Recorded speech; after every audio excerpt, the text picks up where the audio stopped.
Hello, everybody. Thank you for joining me on another episode of Working Class Hollywood. Before I start this week's episode, I just want to say a few things. So I've been releasing one episode a week for 4 months now. This is the 18th episode of the show.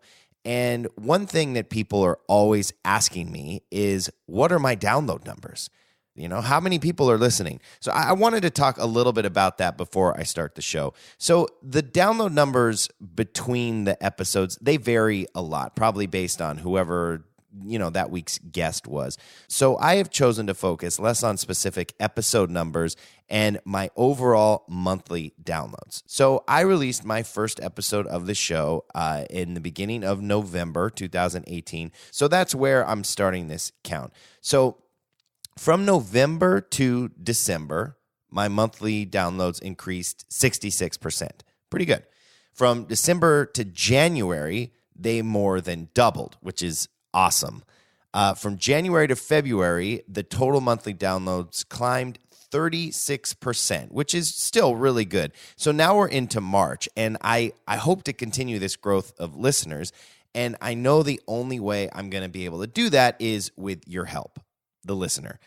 Podcasting, it really is a word of mouth medium. So if you're talking to people that you work with or friends, and people are talking about what podcasts they listen to, maybe you could refer them to mine. The other way the podcast gets seen and noticed is by showing up on the iTunes charts and search results, which is, yes, determined by how many listens you have, but also from everything I read, they really determine it based on how many subscribers, but also ratings and comments a show has. This is the reason why every podcast is always begging their listeners to go on to Apple Podcasts, to subscribe or leave a rating. And that's why I'm going to ask you to do that right now as well. At the time of this recording, the show has 85 five-star ratings and 25 reviews, which is really cool. But I want to see if you can help me boost those numbers. So if you like the show and you want to help me out, go onto iTunes or Apple Podcasts, which is just iTunes first podcast on your phone, and click the ratings and review tabs. From there, you can click like the empty stars. There's 5 stars there. You can fill it in with a color to leave a rating for the show, or you can click the button that says write a review, and you can tell everyone what you think about the podcast. So if you could take a few minutes to do this right now, it will really help me out. So I'm thanking you in advance. Now, let's get to the show.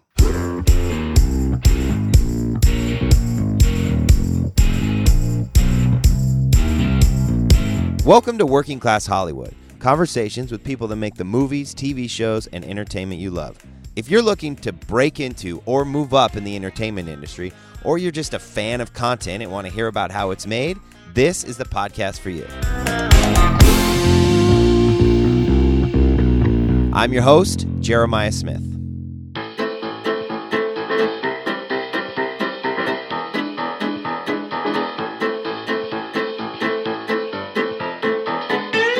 Basically, our responsibility is from when the film leaves the camera to when it airs on television is all of your responsibility. When I first started this podcast, one of my original goals was to interview people that worked in positions inside the entertainment industry that most people may not know that much about.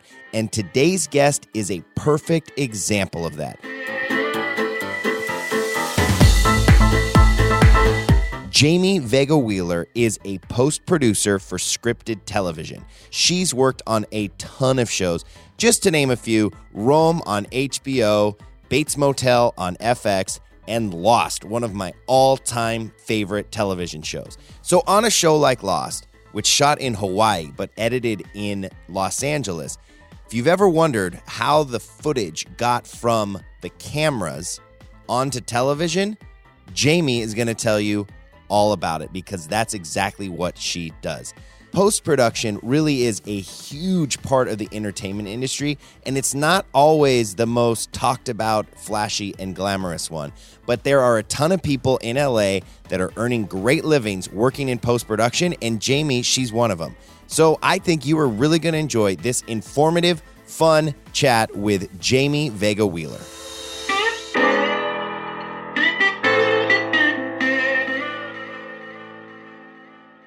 All right. I am here with Jamie Vega Wheeler.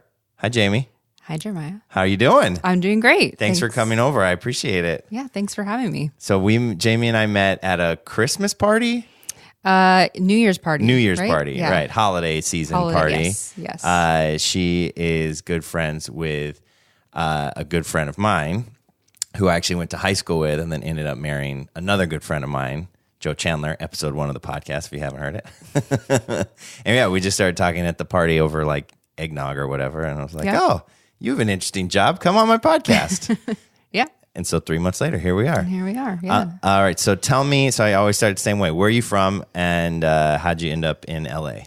I am from sort of suburbs of LA. I grew up in Thousand Oaks. I was born in Santa Monica.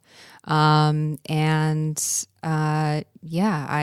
grew up there with parents who are not in the industry at all and went to college in San Diego, went to UCSD.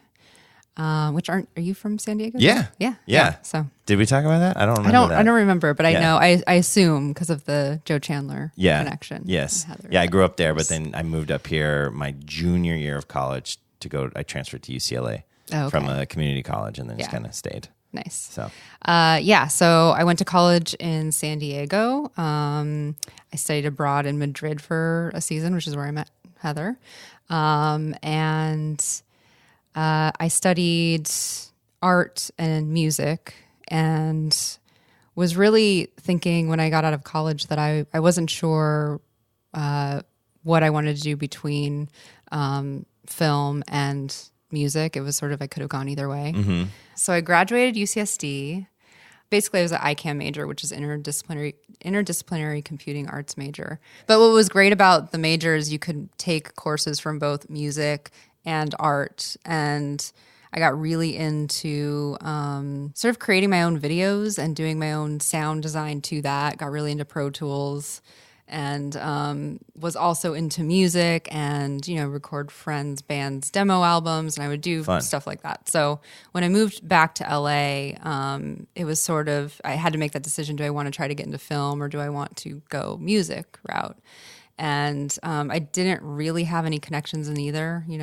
My parents, my mom's a real estate broker. My dad is a helicopter pilot. Oh, that's fun. And and so anyway, I didn't have any connections. So really what it came down to was my mom asking every single one of her friends, for some sort of, into the entertainment industry, whether it be music or film. And I kind of lucked out because a friend of a friend was one of the head mixers at Sony in the sound department. Oh, cool. And so he was able to get me in the door just to interview as an intern. I had finished college though, and it's hard to get an internship if you're out of college. Right. So it's one of those every things place wants to be able to give you course credit for your internship. Yeah. Otherwise it's just slave labor. Right.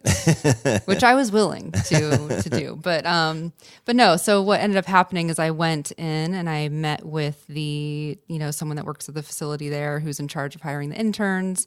She sort of explained the situation that she couldn't really bring me on, but would keep me in mind, as one of those things. And I think I got a call from her maybe 2 weeks later, and one of the assistants was going to, Thailand for 3 weeks. And she's like, hey, would you want to come in and just sit on her desk and intern and just, learn about post-production sound? And I said, great. It was perfect timing because when I moved here, I was waiting tables at Cheesecake Factory at the Grove, which was awful.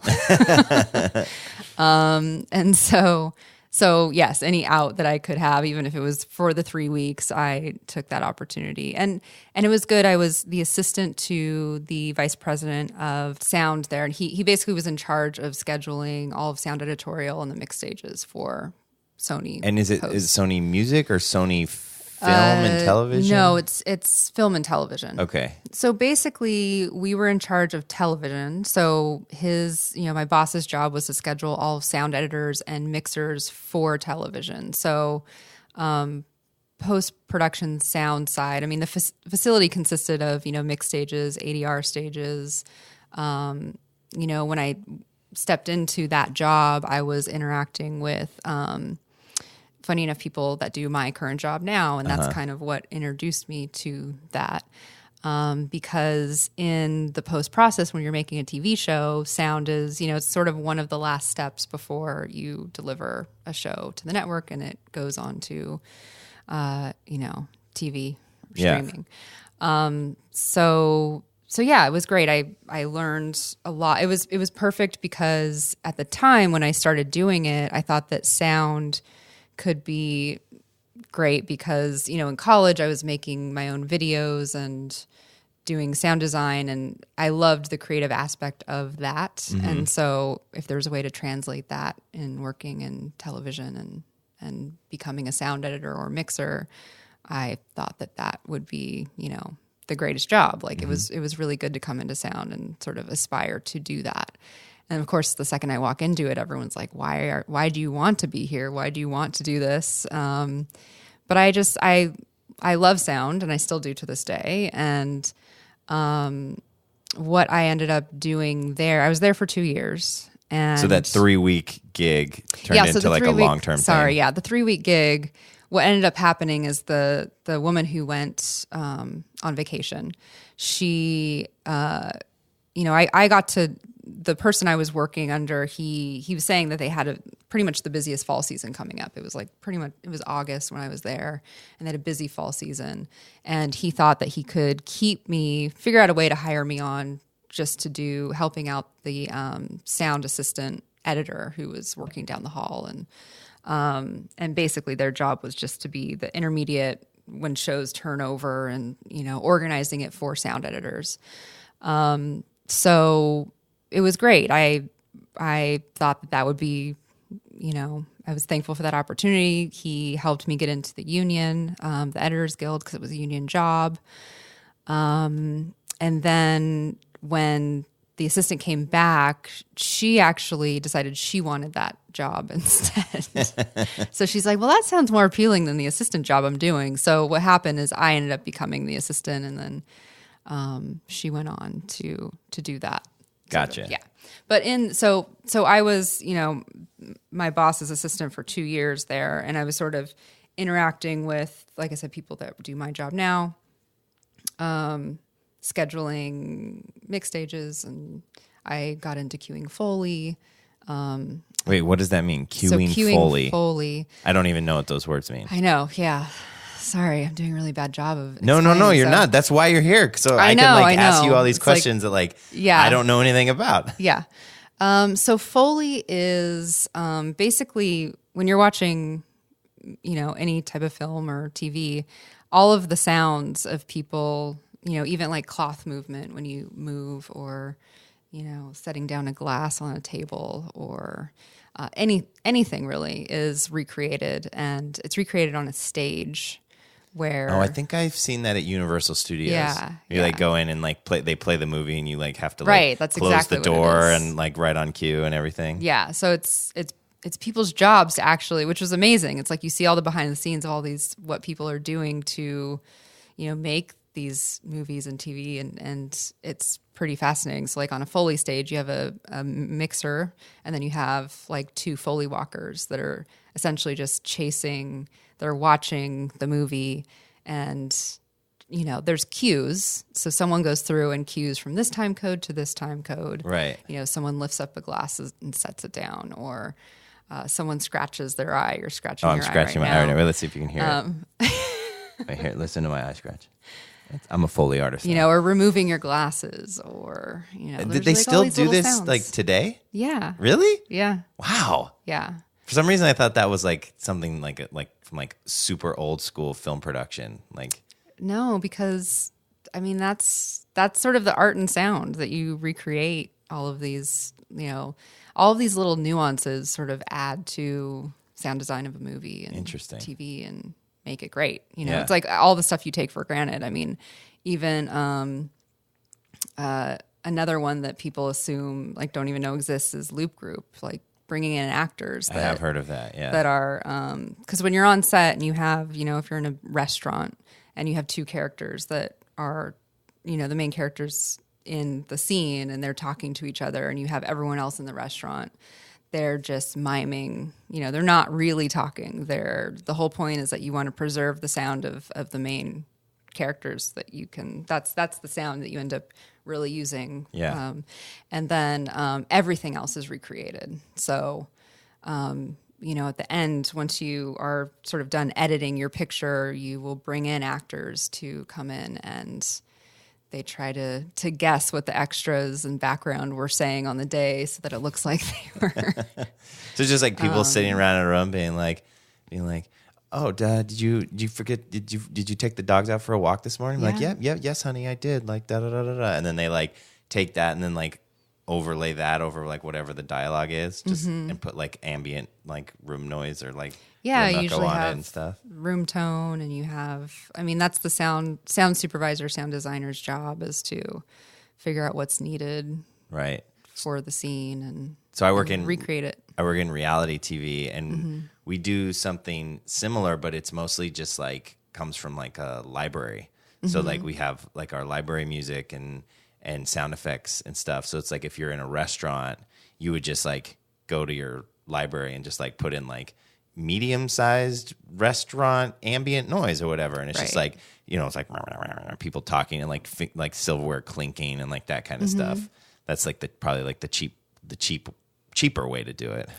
Yeah, I mean, for us, because we're union production, so we have to actually bring in, like, you can't reuse. The thing is, even with Loop Group, those are hired actors that are for, they're for an episode. You have to hire them per episode or for a feature. Wow.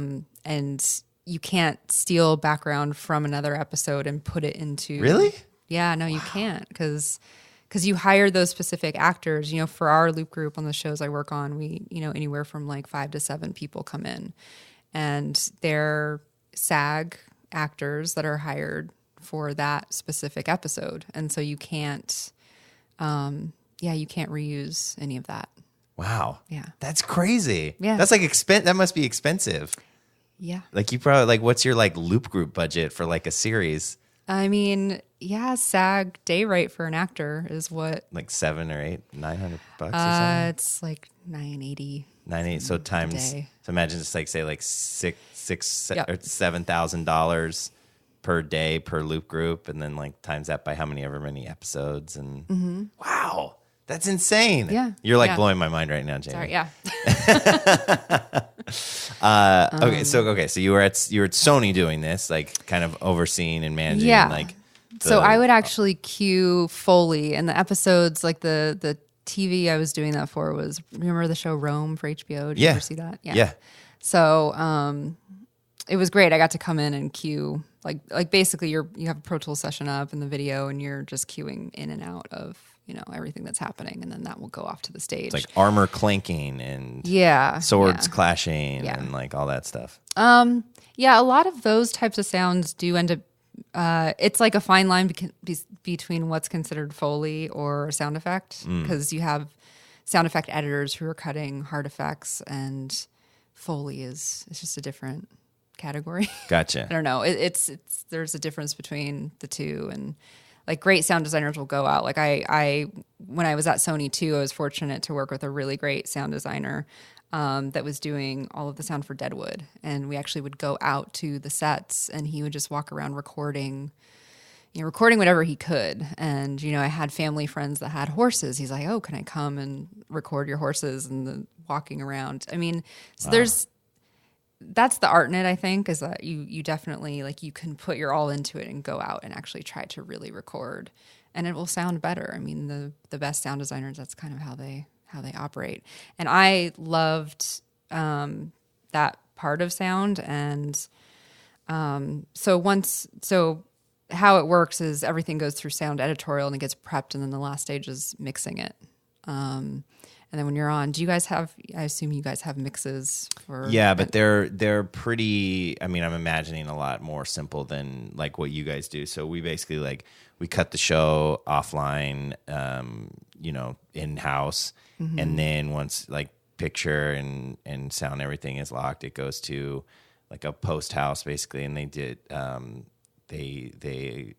do do the coloring, like the color correcting, the online editing, so everything comes, all the clips go high res, and they go through and do all like any blurs and whatever, and then it also goes to a mixer. But it's all the, again, it's like we're not recording any sound from scratch besides like the dialogue and stuff. So it's just like if there's a sound effects, it's from a sound effect library. Right.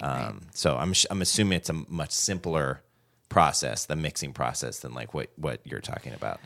Yeah, and shows will mix. I mean, in television, you have anywhere from, like, a typical TV show will mix 2 days, anywhere up to 4+ days, just depending on the complexity of the show. And then, so yeah, when I was at Sony, they're pretty much grooming me to stay in sound, and that's what I thought I wanted to do. And then after being there 2 years, as much as I loved sound, I also loved working with people. And so aspiring to sit in a room and edit all day, it just wasn't, I don't know, for me, I just felt like I wanted to explore and see what else was out there. And I didn't even know, not having exposure to post-production, you don't know. It's like you know sort of what an editor does, but outside of that, you don't really know everything that goes into making something. So I decided to approach my boss and let him know that I kind of wanted to explore doing what freelance post-production, which is essentially my job now, what it is they do. Because interacting with them, like I met some really great post-producers that, I just sort of picked their brain, asked if I can get coffee with them. And I started to put out into the world that was the transition I wanted to do. I wanted to do that job next. So it really just took me, being honest with my boss about that and then waiting for the right opportunity to come along. Yeah. Every post producer that came across and that I would talk to, I would just tell them like, hey, I'm looking to make a change. If you hear of any openings, let me know. And then that's how I sort of branched into the freelance post world. So you never, did you get your first sort of like post producing opportunity just out of Sony, or did you have to like quit Sony and be unemployed and look for work? No, I did get it just outside of Sony, and I started as a post coordinator. Gotcha. So the hierarchy in post, I mean, and a lot of people were telling me that you might have to sort of start over, become a PA, which I was fine with doing that if that was what needed to be done to sort of figure out how to get that job, because I didn't really know what I was doing. But I was fortunate to get hired as a post coordinator, and it was on a show where we didn't. So when you go onto a show, you have the typical team for a television show is you have a PA, you have a post coordinator, a post supervisor, and then the post producer. And so the show that I went on to, we actually didn't have a post supervisor. So I came in as a post coordinator, and we had a PA, and it was just the three of us doing the show. And what was great about that is, I didn't know what a post coordinator really did.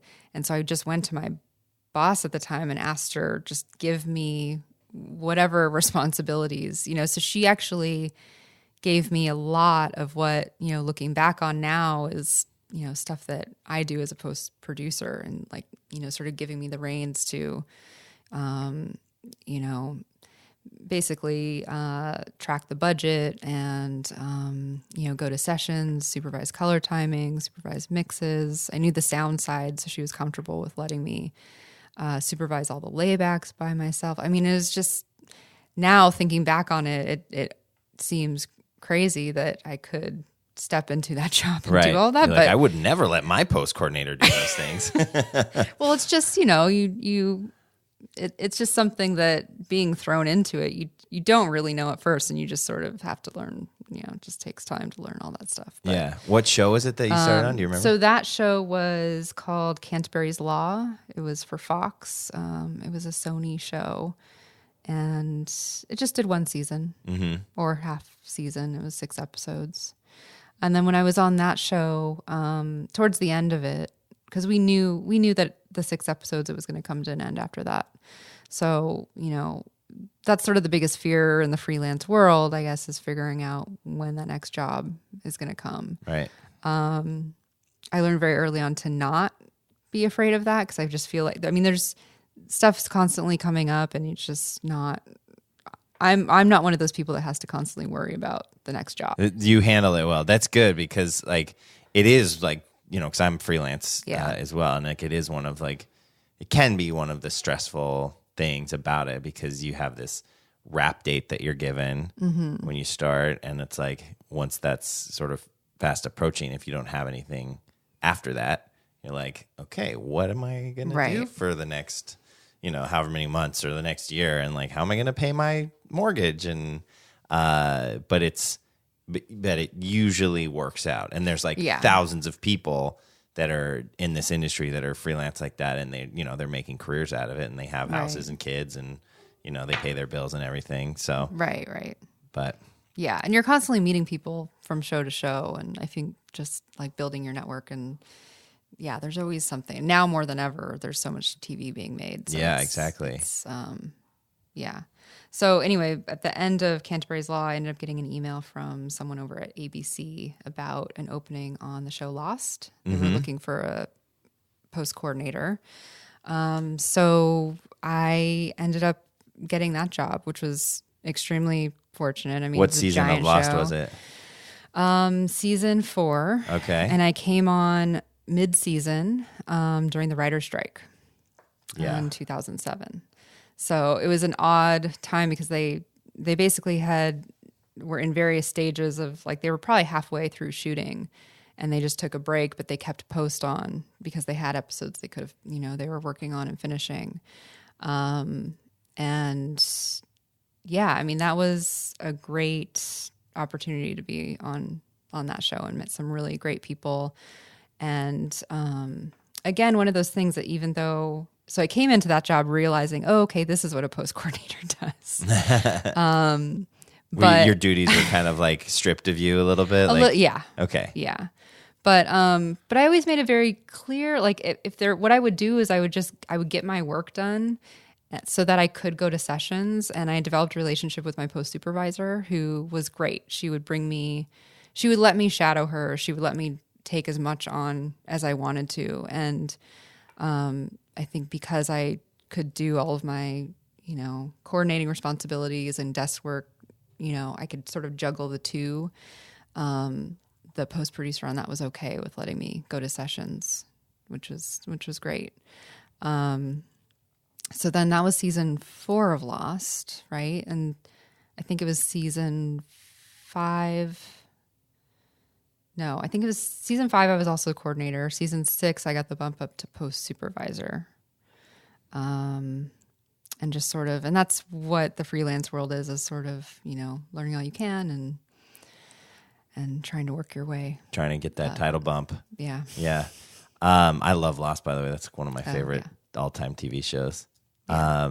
So just tell me, so for like the total lay person when it comes to, you know, post-production, especially in, you know, the scripted world, what does the post-production department do? Like, just can you give like a general overview of like what your responsibilities are?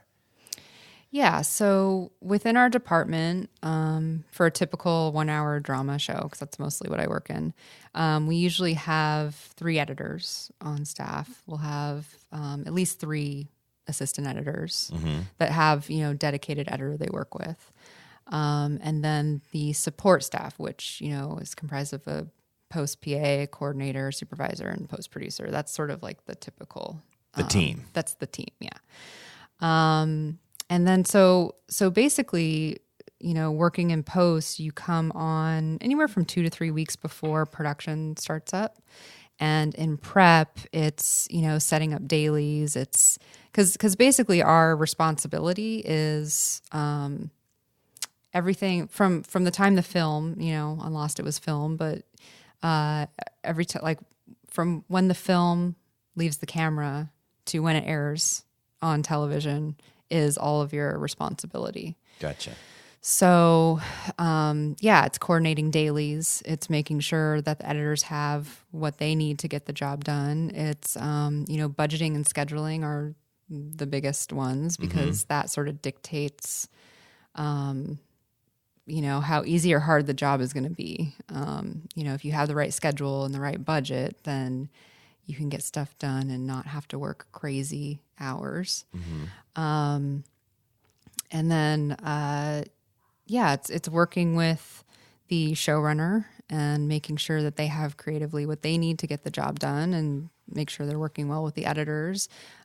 Typically, if you're a 10-day shoot, let's say, an episode shoots for 10 days, the editors will have, anywhere from 2 to 5 days to do their editor's cut. Then a director comes in, and the DGA requirement is 4 days. The director usually gets 4 days to do their director's cut. And then the producers have anywhere from 5 to 3 weeks to do their cut. It just depends on the type of show that you're working on. And then once the producers are happy with their cut, then it'll go to the studio for a round of notes. It'll go to the network for a round of notes. So all of that, all of the logistics of getting cuts out is all responsibility from the post department. Right. And are you overseeing also like all the ingestion of the footage as well? So like it leaves the camera, be it film or probably more commonly now, like, digital media. Yeah, digital. And then you coordinate the shipment, or where, if it's not shot in LA, ship it to your office, or have it, brought it back and then like ingest it, like import it into Avid and all the servers and like all that kind of stuff as well? Yes. So we do coordinate. I mean, we hire post houses to help with that. So we'll hire a post house for dailies. For Lost, we shot in Hawaii. Post was in LA. The writers were in LA. And we actually put film on a United plane every day, and film would arrive at 6 a.m. So there's always a day delay for dailies. And our PAs would start at LAX at 6 a.m., picking up film, bringing it to the lab. They would process the film at the lab, and then it would go to another post house. They'd scan it all, basically create it so it's in a digital world. We cut everything in Avid. So, it's making files like offline files, DNX 36 for us to edit on. And then so all the masters will live at the post house. Do you hire a post house for shows that shoot digitally as well? Mm-hmm. Really? Yeah. Yeah, nothing. All of the camera masters will always live at a post house. It's just more secure. And we would never edit with the camera masters just because of the size of the files. It just doesn't make sense to do that. So they create, the post house, when they do your dailies, if you shoot, let's say 4 hours a day, and then that footage goes through the post process, they're syncing sound. They basically take the camera masters, they sync sound, they create, your offline that the editors cut on, and then they create any type of, digital delivery for studio network producers, because, whatever platform, there's usually dailies available through a digital site where people can log in securely and watch dailies from the day before. So that's another thing that's different and, probably budget driven from reality. So we do all that in-house. So we go out and we shoot and we come back, and then we just have a night AE that we will like hand the media off to. And then he's in an edit bay, and he backs the footage up to hard drives, and then he imports it into Avid. So he transcodes it into like whatever codec they're using, like the low res version, and then that goes on to our Unity server, and then that and then it's like the camera masters, as you'd call them, are just sitting on like shelves, like on hard drives. And the editors are cutting online or offline, and then when we go to upres it, they just get the hard drives and like relink the media, and then they ship that to the color house. So we basically we do it all in house. Basically, and a lot of reality companies as well do onlining and mixing in house as well. Yeah, that makes sense. So, do you hire the editors, or does like the showrunner have the editors he wants to work with? Usually I'll work with the showrunners to hire editors, So yeah, if they have editors they want to bring in and they're available, then yes, we'll hire them. Usually there's some sometimes you have to go through the studio and the network and get approval and make sure everyone is on board. But yeah, it's, and then if they don't have someone in mind, it's, vetting editors and, scheduling interviews, getting them resumes. But ultimately the decision, is the showrunners. Right. Decision for editors. So. And how'd you make the jump from post supervising to post producing? Being the boss. Yeah, good question. So Carlton Cuse, I worked with him on Lost. Yeah. And it really was with Bates Motel. Bates Motel was my first bump up. And he gave me that opportunity. So I think after Lost, I went on and I did Enlightened for HBO and Mike White. And then after that, I worked on Luck with Michael Mann. I think that Luck was the first job where I got the associate producer bump up. It's like title bump. And then, it was one of those things where, someone has to trust you at some point and give you that opportunity. And I was fortunate that, I worked well with him on Lost, and he gave me that bump up. So he actually co-show ran that show with Carrie Aaron. And I was on that show we did 5 seasons. Of Bates Motel. Of Bates Motel. Nice. Yeah. And in between that, Bates Motel was a 10-episode series, so that usually, at least in that show, it sustains you about 6 months of work. So you're and that's the thing with freelance. Now that seasons are less episodes, you're sort of in this position where you have to find another job to sort of, unless you want to just work 6 months out of the year, which some people do. I'm jealous of those people. But you find another series to sort of hold you over. But what ends up happening is you are in this position where you're doing overlap on the 2 series, because to have perfect timing of, schedules aligning is doesn't always happen. Yeah. So when I did Bates Motel in the off months, I did a show called The Returned for Carlton for A&E, and then the next season I did Outcast for Cinemax.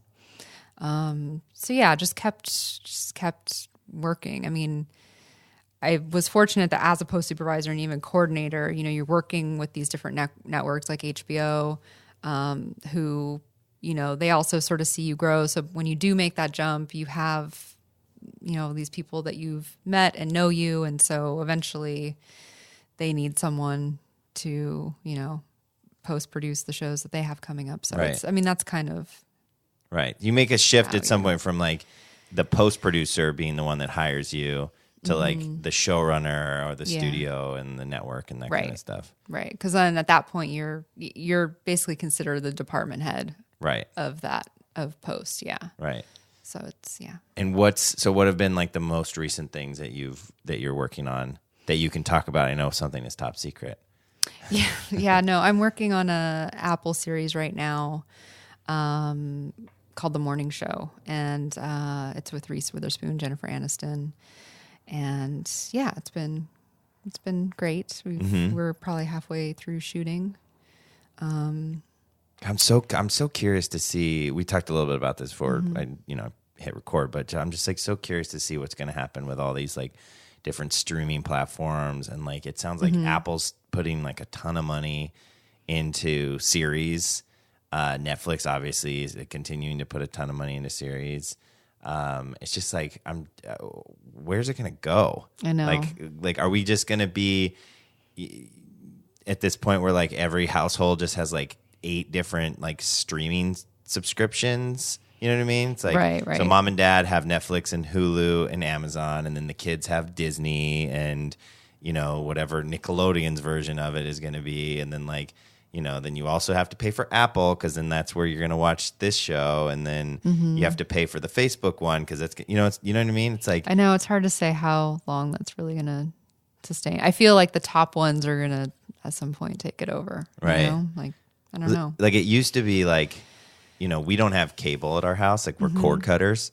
So are we. And like you would save money by like not, you have your like $150 DirecTV bill or whatever. You save like $50, $75, $100 a month by just doing these streaming services. But like if we have to like also sign up for Disney and then also sign up for Apple, and then you know what I mean? It's like I know. I feel like your bills are just gonna like you're like, oh, I'm paying what I used to pay for cable, but now I just have like all these different streaming services. Right. Or we just pick and choose, I guess. Yeah, I know. I guess you just pick and choose. It's a similar thing. I mean, we have, the HBO and Netflix and Amazon, and that's kind of, we draw the line there, I think. Oh, really? Yeah. You have a lot more self-control than I do. Because I like Hulu too, because there's always like something that I want to watch that's on Hulu, or like we watched Handmaid's Tale. You can only see that on Hulu. Like it's a crazy world out there. It's true. But then every year, if you're I get all the Emmy screeners. Oh yeah. Are you you're in the Academy? Yeah. And there's so much television just shows up on your doorstep, and then you also don't have time to, watch all of it. But, I know. Yeah. So what would you say? So if someone's listening to this and they're like, "Oh, this sounds really interesting." Like it seems like a cool job. You're very intimately involved with like the process of making these shows and putting them together and stuff. Like, how would someone kind of break into this world that you're in? Like, how would people get started in post production? I mean, really the best way is to get a post PA job, and I know it's hard to sometimes, I mean, for me, when I, as I was saying, when I came in, I didn't even know that this part really existed. Right. So I would say if you can get any connection to just getting a PA job, period, it'll sort of expose you to all the different departments. When you hire your PAs, where do you find them? Just through word of mouth and ask, it's like usually we'll reach out to the studio or the network. Usually they have a number of PAs or people that have maybe interned there that want to get into post. Even interning at post facilities or trying to think of what else. What are some of like the big post facilities in town? Just in case someone's listening, they don't know. Like Deluxe is one, right? Yeah, Deluxe is one. I actually love smaller boutique facilities. That's kind of my, go-to. But yeah, so there is, MTI Film is one that I love. There's Company 3, which they're owned by Deluxe as well. I'm sure if people just Google like Los Angeles post-production house or daily service or something like that, they'd probably find these companies that maybe they could like reach out to and try to like intern for or something. Yeah. Yeah. Or even doing, temp work, I've heard, is a good way to get into it too. Mm-hmm. I mean, any exposure really.